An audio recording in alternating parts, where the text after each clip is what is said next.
Hello साथीहरू, आज म तपाईहरुलाई सिकाउँछु principal of conservation of linear momentum, त्यो पनि 6 वटा यहाँ क्यारम बोर्डको गोटीले। अब कसरी यो प्रिन्सिपल अफ कन्जर्भेसन मोमेन्टमलाई ड्राइभ गर्ने त्यो तरिका मैले सिकाउँछु। पहिला यो हेर्नुहोस्, मसँग अब 6 वटा क्यारम बोर्डको गोटीहरू छ। योबाट कसरी हामीले यो ड्राइभ गर्ने हो। त पहिला हामीले हेरौँ, यहाँ दुईटा अब्जेक्ट हुन्छ, यसले मानम ए अनि यसले मानम बी। यो दुवै अब्जेक्ट आफ्नै पारामा जाँदैछ अनि केही छिनपछि अब के हुन्छ भने यो दुईटै अब्जेक्ट नि टक्राउँछ। अब टक्राएपछि के हुन्छ, अब यो दुवै टक्रायो भने के हुन्छ, यो दुवै टक्रायो भने यो आफ्नै पारामा जान्छ, यो आफ्नै पारामा जान्छ, यो दुवै आफ्नो अपोजिट डाइरेक्सनमा जान थाल्छ। त्यसलाई हामीले ड्राइभ गर्ने हो आज यही अब 6 वटा गोटीको मद्दतले।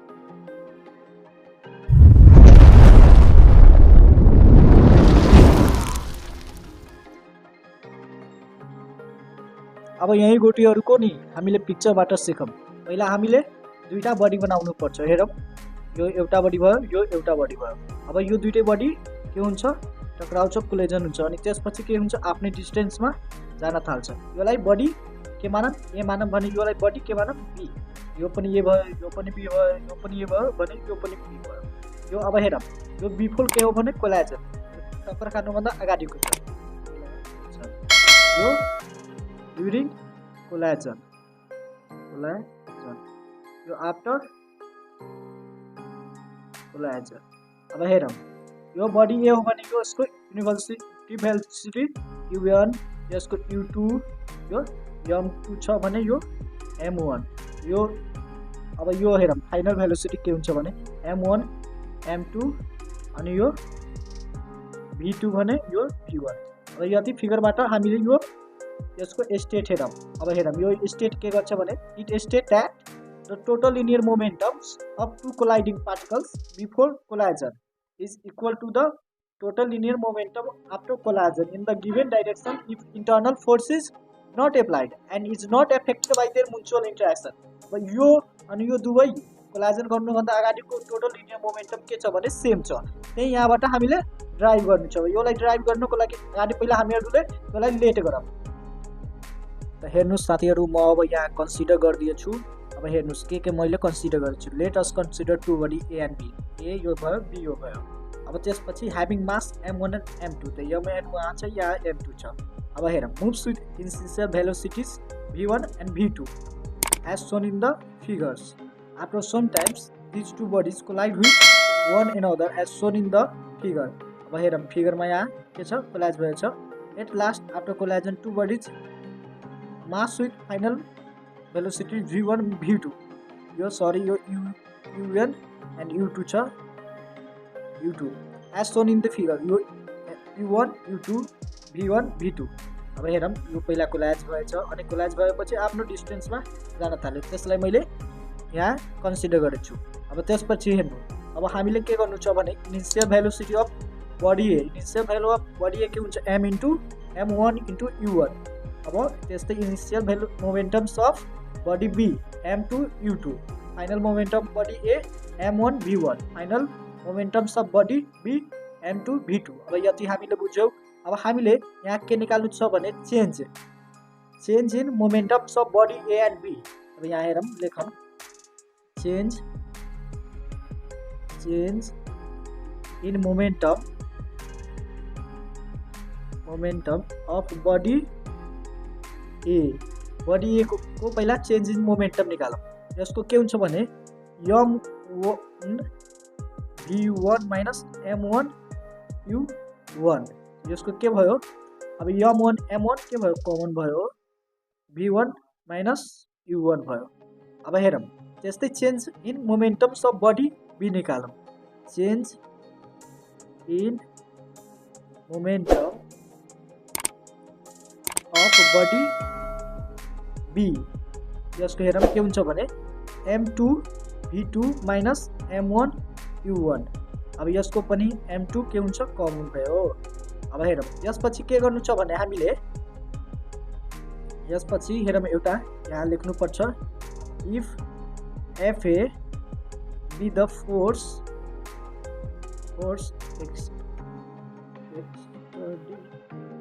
by body A on B and FB, force B be the force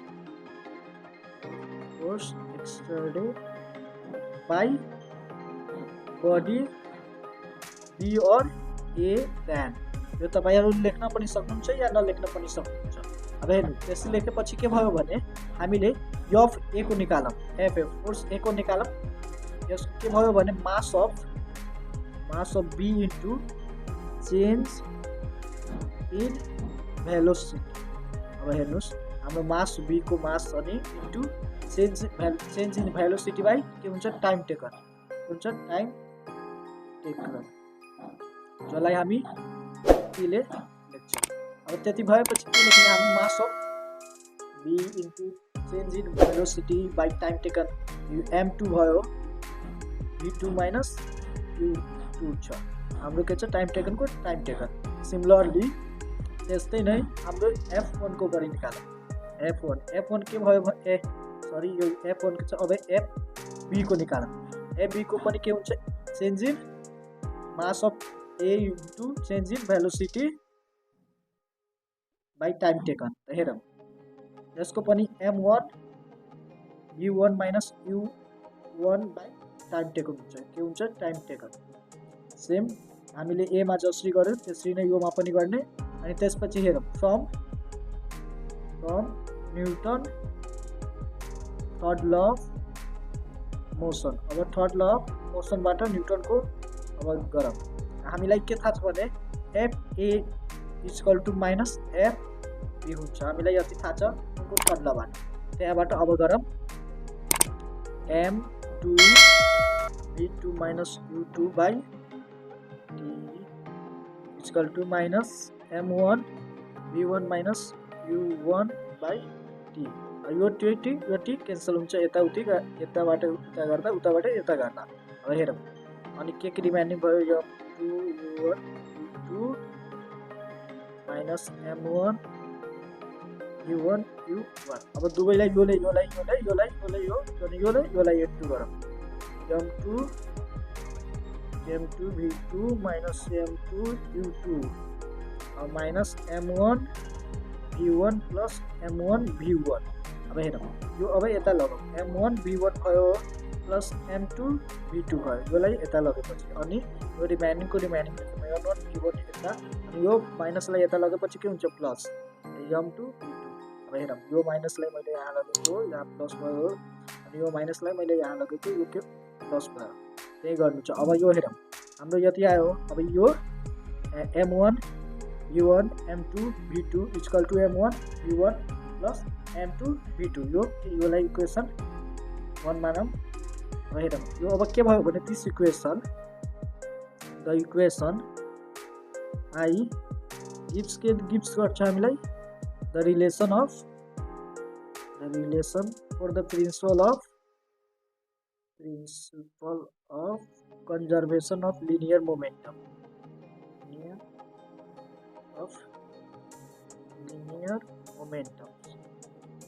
अब हेरौँ हामीले यस्तै गरेपछि ड्राइभ गर्नुपर्छ। तपाईहरुले यो बुझ्नुभयो होला। यदि बुझ्नुभएको छैन भने फेरि भन्नुहोस्। मैले योमा के बुझ्नु भएन कमेन्ट गर्नुहोस्। अनि मैले सधैँ यस्तै भिडियो लिएर आउने छु। त्यसैले यो च्यानललाई तपाईहरुले सब्स्क्राइब गरिदिनु।